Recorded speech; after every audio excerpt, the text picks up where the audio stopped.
Selamat Hari Natal dan Tahun Baru. Selamat datang di The Counter Press yang bakal membahas isu sepak bola terkini lewat opini dan counter opini.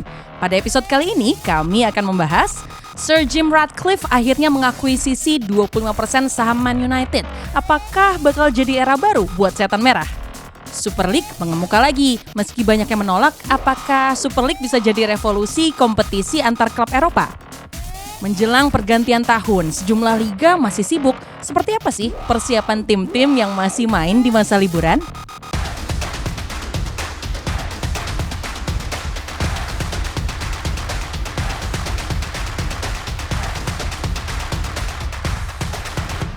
Selamat datang di The Counter Press episode ke-29. Selamat makan-makan jelang tahun baru. Kita menemani kalian di episode ke-29. Udah deket-deket nih menjelang pergantian tahun. Bersama gue Mutiara Sastro dan juga Firzi Idris, Aldi Bawazir. Kesel banget nih. Persiapan kan. Makan-makan jelang tahun baru udah biasa bakar-bakaran ya kan. Tapi kalau kita kali ini di studio di kosan gue. Iya. Kosan gue. Aduh, makan-makannya adalah MU lagi. Nggak MU nggak? Nggak makan. Enggak, tapi kali ini beneran bahasa MU karena berita besar kan datang Berita dari besar, MU. benar. Betul. Bagus sih ini apa? Beda bos. Udah terbentuk, benar. 29 episode kan. Iya. Nah, MU yang lagi diberitakan bukan karena apa yang terjadi di lapangan on pitch, tapi soal kepemilikannya nih. Karena 25% sahamnya baru dibeli oleh taipannya sebuah brand oil, baru kita katakan Ineos, ya kan? Iya. Sir Jim Ratcliffe. Nah, kalau kita bahas sedikit dari profilnya aja deh secara singkat. Sir Jim Ratcliffe, how influential he is? Kenapa sih jadi big deal banget, guys? Iya, big deal karena pertama dia dalam Manchester born, dia akhirnya orang terkaya ya di kedua di Inggris. Dia punya perusahaan kimia, Ineos itu kan perusahaan kimia ya, terbesar keempat di dunia. What is the big deal about deal ini sebenarnya selain protracted ownership, penjualan dari Glazers yang dari dulu nyangkut terus, akhirnya sekarang bergulir. Yang menarik memang dari beberapa media Inggris memang menggambarkan pembelian ini sebagai cara Glazer dilute ownership-nya di Man United, bahwa dia nggak melepas ownership sepenuhnya, tapi dia melepas football operationnya Man United ke Ineos.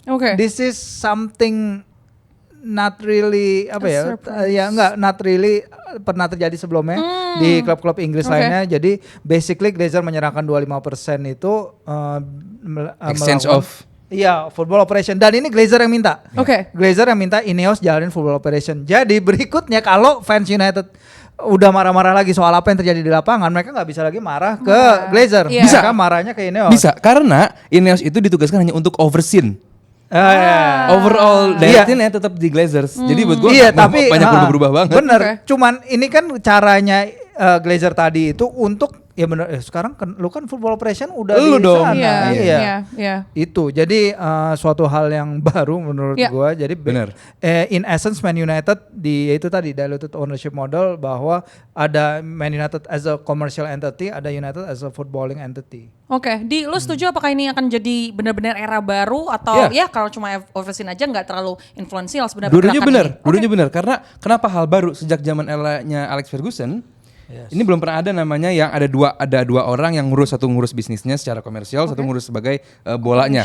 Ini ada dua orang sekarang. Yang pertama timnya Glazers sekeluarga, dan juga dulu mungkin internal. Ini kan ada orang internal datang. Dan bener tadi kata Firzi bahwa ini permintaan dari si Glazers sendiri, bukan gue beli 25% tapi gue ngurus bolanya ya, enggak. Jadi yang harus dipahami adalah lu beli saham. Ini saham, ini share, ada share kelas A, ada share kelas B. Nah ini dia beli share kelas B dengan opsi lo bisa beli share kelas A. Karena sejauh ini kelas A itu dikuasai sama si Glazer doang. And then kelas B itu si kelas B itu punya 10 kali voting power dari kelas A. Kelas A itu yang dijual di New York Stock Exchange. NYSE.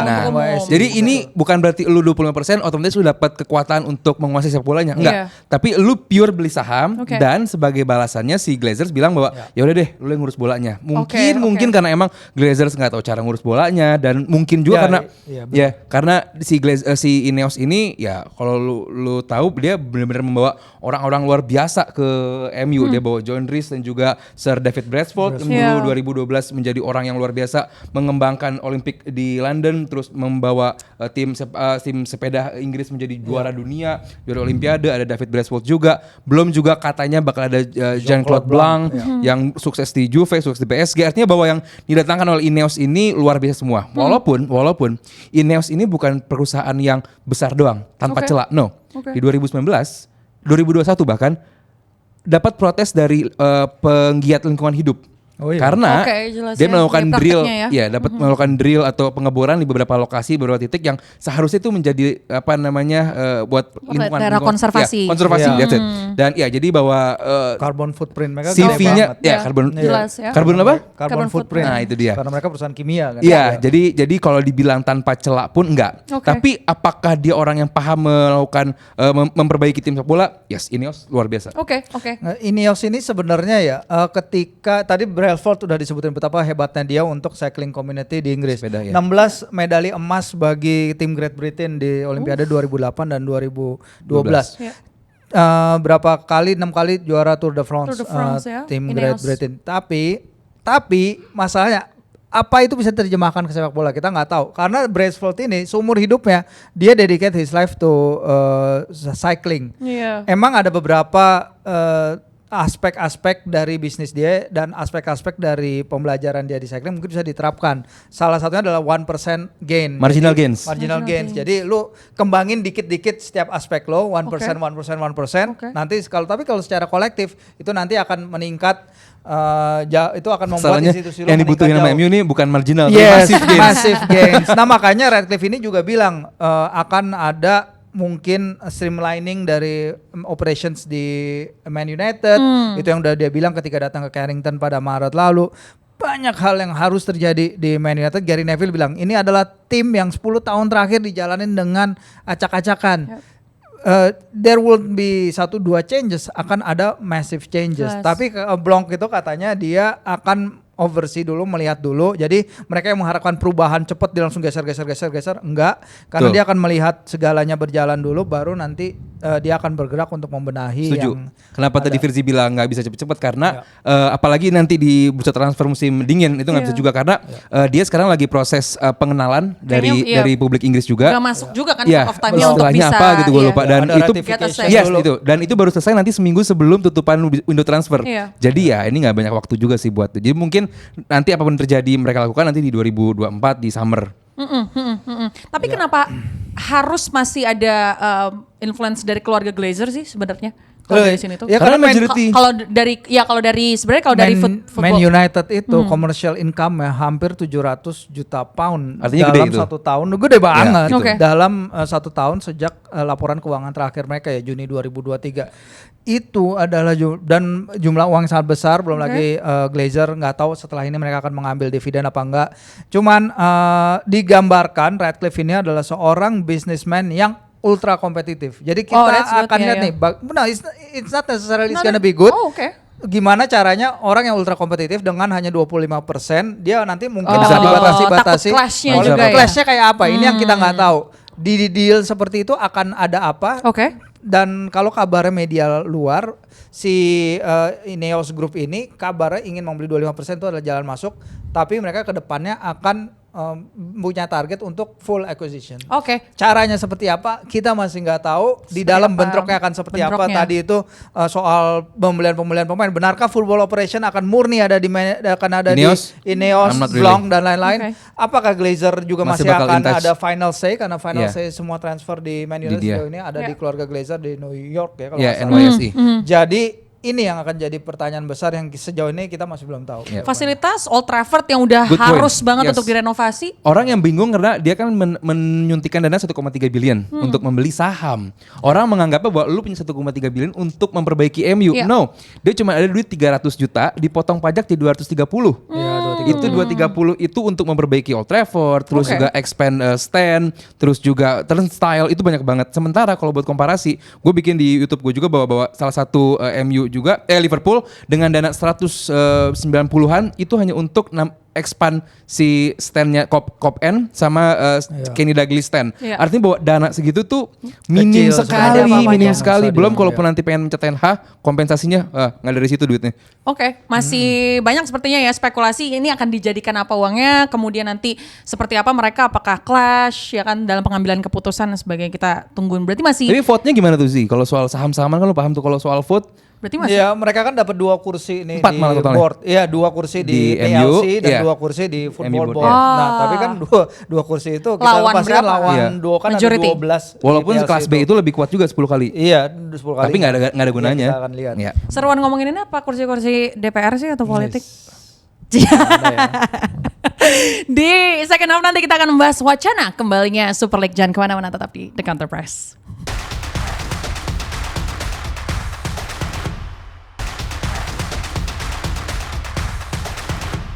Welcome back to The Counter Press. Second half kita akan membahas yang rame-rame bukan cuma soal Sir Jim Ratcliffe aja, tapi juga wacana kembalinya Super League. Nah, Jim Ratcliffe aja. Oke. Aldi tuh kalau nggak Developing accent ya. oh gitu ya. Kan biar masuk ini juga British, biar segmentasi British. internasional juga. Ada subtitle-nya kalau. Aja itu AJHA aja.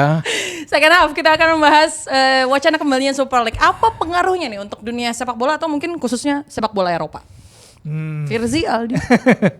Ini apa ya, Super League yang dulu punya berapa 12 pendukung, klub-klub pendukung, terus habis itu dalam waktu 3 hari semuanya mundur kecuali 3 klub itu, Juventus, Barcelona, Real Madrid. Sekarang yang juga masih ngotot hanyalah Barcelona, Real Madrid. Di tengah-tengah semua klub Inggris lain udah bilang gak bakal ikutan. Atletico Madrid mengeluarkan statement keras juga, mereka gak bakal ikutan. European Club Association yang membawahi 500 klub di Eropa bilang gak bakal ikutan. Dengan Severin dan UEFA-nya juga pernah bilang mereka yang akan main di Super League gak akan main di kompetisi UEFA. Jadi I don't know where they will go. I don't know. Walaupun keputusan European Court of Justice itu badan pengadilan tertinggi di Eropa mengatakan bahwa apa yang dilakukan FIFA dan UEFA unlawful, karena mereka memang anti market dominance, mereka memang anti abuse of dominance di pasar. Tapi kalau kita lihat pesertanya aja nggak ada, di mana berangkatnya? That's the point. Iya. That's the point. Dari di mana mereka berangkat? Barcelona, Madrid sama siapa berikut? Ipswich Town, Celtic Rangers. Celtic Rangers, iya bisa jadi. Karena udah banyak juga ya, maksudnya Super League-nya dari Danish, ada terus Turkish itu kan juga, nama ada liga. kan nama-namanya ya, maksudnya macam-macam ya. Bercanda. Ini kayak gini tuh buruk buat asosiasinya nggak sih, FIFA, UEFA? Ya buruk. Kalaupun ini kejadian, ini buruk karena tentu orang bakal nonton liga tersebut yang diisi sama klub-klub Liga Inggris dan lain. Cuman kan ini nggak mungkin kejadian. Kalau si yang kemarin itu 2021 itu kejadian itu, ya mungkin ini pasti buruk buat UEFA dan FIFA. Apalagi FIFA juga lagi merencanakan untuk bikin FIFA World Cup dengan 32 klub juga kan. Iya. Artinya ini tentu bakal menjadi pukulan telak bagi mereka. Tapi ya gue yakin ini sulit untuk kejadian. Dan yang kemarin rame ini adalah bahwa si UEFA dan FIFA ini yang tadi Firzi bilang bahwa ini nggak boleh dihukum secara finansial.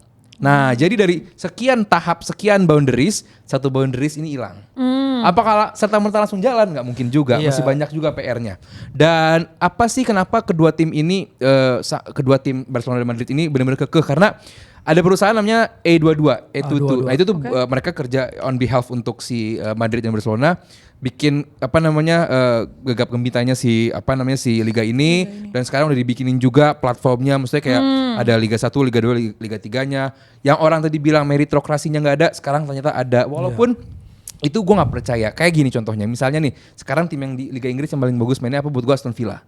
Anggap mereka juara, nggak bisa ikut. Karena mereka kalau bisa ikut harus play off dulu. Play off dulu paling bawah. Sementara kita ingat 2016-2017 Leicester juara, ikut Liga Champions. Sampai apa? Perempat final.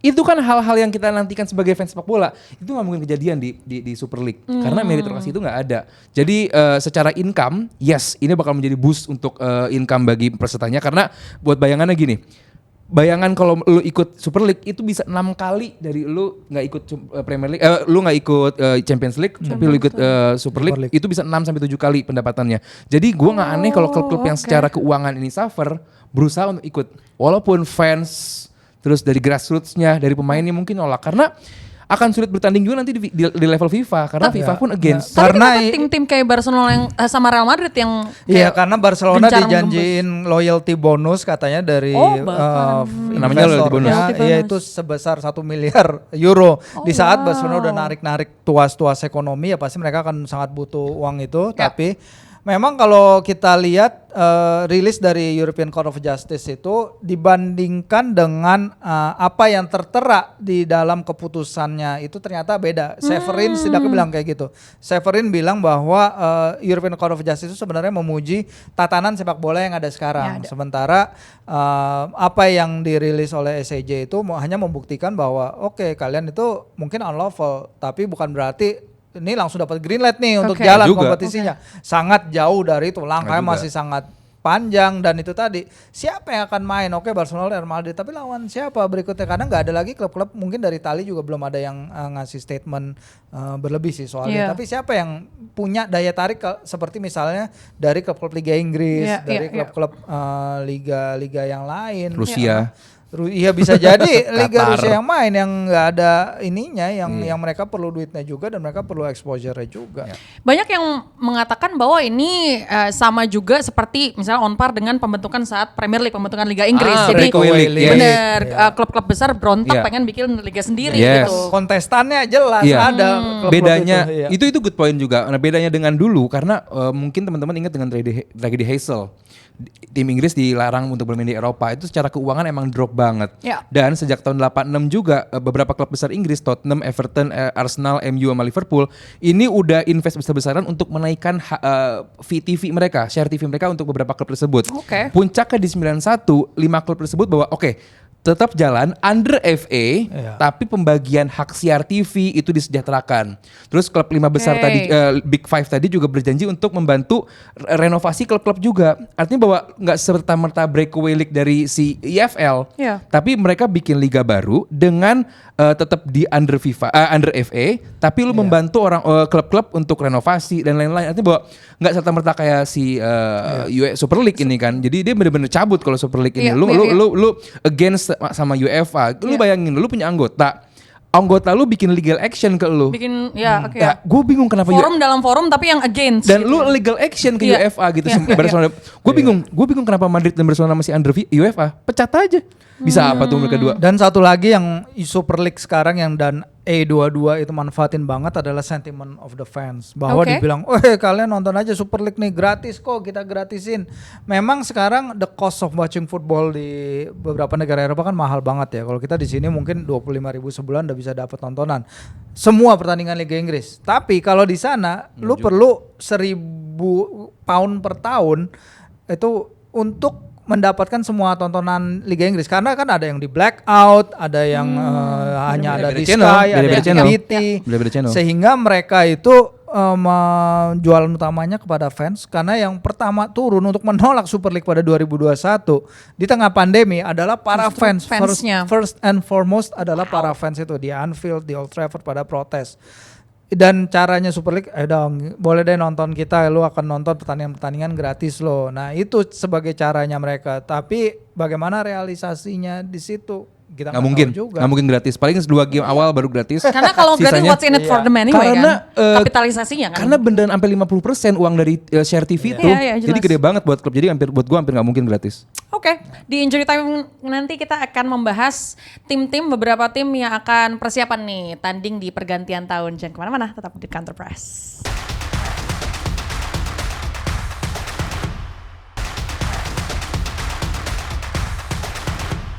Di Injury Time di Counter Press kali ini kita akan bahas beberapa tim yang akan bermain nih justru di akhir tahun dan juga awal tahun. Jadi istilahnya pergantian tahun ya. Ada juga yang dapat winter break, akhirnya selamat untuk Harry Kane. Akhirnya keluar dari hotelnya dia. Hotelnya berapa? Rate-nya per malam gila ya? 60 juta. 60 juta rupiah. bukan. Reimburse cuy. Rembers lah. Oh gitu ya? Rembers. Harry Kane tuh kalau Rembers kayak kita juga gak sih? Kayak Ada. stoknya Harus. ngasih dijepret gitu. Ada NPWP juga dikasih sama dia. Tim-tim yang akan berlaga nih ya. Ini banyak banget ternyata yang masih dalam payroll, masih kerja ya. Serie A, Liga Inggris, Liga Portugal, Saudi Pro League juga. Nah, Penting banget dibahas Saudi Pro League. tenang aja, injury time kadang gak lama-lama. Kita akan bahas 2 pertandingan aja. Salah satunya adalah Juventus versus Roma minggu dini hari 2:45. Ini kira-kira masih ada yang nonton gak guys? Ada lah. Oh, ada dong. Tifosi Serie A militan, cuman ya nggak tahu game seru apa enggak. Ya kayak kemarin aja Roma ngalahin Napoli kan ya karena Napoli 2 kartu merah juga kan gitu. Secara permainan kan Roma juga ya biasa lah gitu, nggak impress banget. Cuman ya somehow they win gitu. Nah, ini menghadapi Juve peringkat 2 Juve kan? Ya, betul. Jadi ya buat gua ada peluang walaupun main di Turin, cuman ya gua gak ngerti deh. Roma ini mereka perlu pengen balik ya ke Liga Champions kan. Mereka sekarang kalau masalahnya Roma kalau mereka pengen balik ke Liga Champions mereka harus bisa menang lawan tim-tim di sekitar mereka. Sementara mereka hanya mengambil 1 poin dari possible 12 lawan tim-tim yang berada di 5 besar klasemen. Jadi ini membuktikan bahwa pasukan Jose Mourinho walaupun mereka bagus lawan tim-tim di bawah mereka di klasemen, lawan atas ini masih ada sedikit hiccup dikit. Walaupun kalau kita lihat Roma sekarang salah satu hal yang impresif dari mereka adalah finishing, penyelesaian peluang, karena kalau kita lihat dari XG expected goals hanya 23,4, mereka bisa menciptakan 30 gol. Beberapa penyerang mereka tajam musim ini dan Lukaku 8 gol 1 assist. XG Napoli? Roma 23,4 tapi nyetak 30 gol. Itu adalah lebih tinggi dari Liverpool 2,1. Iya bisa jadi. Mereka punya angka goals per shots on target tertinggi di Italia sejauh ini. Boleh Roma. Jadi Roma boleh kan? Nah masalahnya kalau mereka akan menghadapi Juventus yang secara bertahan juga bagus, hanya 11 kali kebobolan sejauh ini. Tapi Juventus going forward mereka juga lagi nggak bagus-bagus ini karena mereka itu Juve nggak pernah mencetak lebih dari 2 gol per laga sejak menang 3-1 atas Lazio pada medio September. Jadi tapi ada kabar bahwa Federico Chiesa akan balik pada pertandingan nanti. Dia itu cedera tendon di lutut tapi katanya akan balik. Tapi Sandro cedera, Gatti yang iya, Sandro cedera, at least Federico Gatti katanya udah bisa balik ke barisan pertama. Gatti bagus musim ini, dia nyumbang gol dan lain-lain. Dan ya ini adalah suatu pertandingan yang ya mungkin fixture klasik juga ya di Italia. Layak ditonton gak ya istinya? Oke. Buat fansnya. Selain itu, liga lainnya, Liga Inggris. Ini juga buat fansnya. Liverpool versus Newcastle. Sama-sama merah lawan highest scoring fixture di Premier League kalau nggak salah. Ya pasti kan yang fans lawas ingat lah 4-3 Liverpool Newcastle. Pertandingan besar. Newcastle Arsenal. Tuh ya 7-3, 4-4 ya itu lebih high scoring juga. High scoring juga. Gimana? Prediksinya? Ya kalau kita lihat pertandingan. Udahlah jangan dikasih suruh prediksi, kesian lo ini, sabar. Sabar Zia. Sabar. Seri bagus lah. Kita pernah nonton Newcastle main di Championship 2 kali kok, apa sekarang. Kalau kalah pun masih 10 besar klasemen. Udah enggak bisa diapain sekarang. Liverpool calon tim Super League gitu ya. Mereka ini punya masalah sebenarnya ya. Ini Liverpool sebelum pertandingan yang Boxing Day ya. Sebelum pertandingan Boxing Day hanya Muhammad Salah yang mencetak gol bagi mereka. Lawan siapa? Mereka Boxing Day. Iya. Setelahnya. Iya. Lawan siapa sih sebelum Boxing Day? Salah doang yang bisa Arsenal. Betul. Bikin gol ke ini. Tren nggak bisa bikin gol ke Arsenal, Tren nggak bisa. Susah, gak kepancing deh itu susah. Lanjut. Tapi Salah kan nanti akan pergi ke Piala Afrika nih. AFCON yang akan jadi masalah karena sebelum pertandingan ronde yang Boxing Day ini kan si Luis Diaz 1 gol dari 15 laga, si Darwin Núñez nggak golin 12 laga beruntun. Jadi kita akan lihat nih sejauh ya TA kan bukan kalau ngegolin ke Mister Gawang. Udah lanjut terus. Parah banget sumpah. Minta dicari loh. Gila ngelidik ngelidik Liverpool mulu. Lanjut terus Pak. Jadi ada masalah ke depannya. Iya, benar. Ya going forward selain Salah. Masalahnya Salah. Masalahnya siapa yang mau gantiin Salah? Ini sebelum mereka ketemu Burnley ya kan kita kan sebelum taping ini sebelum ketemu Burnley. Masalahnya siapa yang mau gantiin Salah gitu. Karena emang aliran gol mereka. Karena ya dan involvementnya kan bukan cuma gol tapi assist segala macam ya. GA-nya juga cukup bagus sih Salah ini, dan Newcastle kalaupun bisa mencuri poin di Anfield buat gue itu artinya kemenangan buat Newcastle. Yes. Oke, Newcastle update tim mungkin Kalau dari timnya apakah masih jadi tim Iya, pesakitan? masih pesakitan benar. Pemain keluar masuk ruang medis, jadi kita akan lihat nanti siapa yang. Nggak guna itu tim medisnya Newcastle. Kita tebak skor kali ya. 0-0. Ya. Kalah sih Newcastle. Serius? Bisa kalah 2 gol bisa. Gue optimis 0-0. Tapi 0-0 rasa menang kan? Iya dong, 0-0 menang loh itu hitungan Newcastle. Semangat sih. Kita akan kembali lagi di episode selanjutnya. Thank you so much for watching. I'll see you guys next week.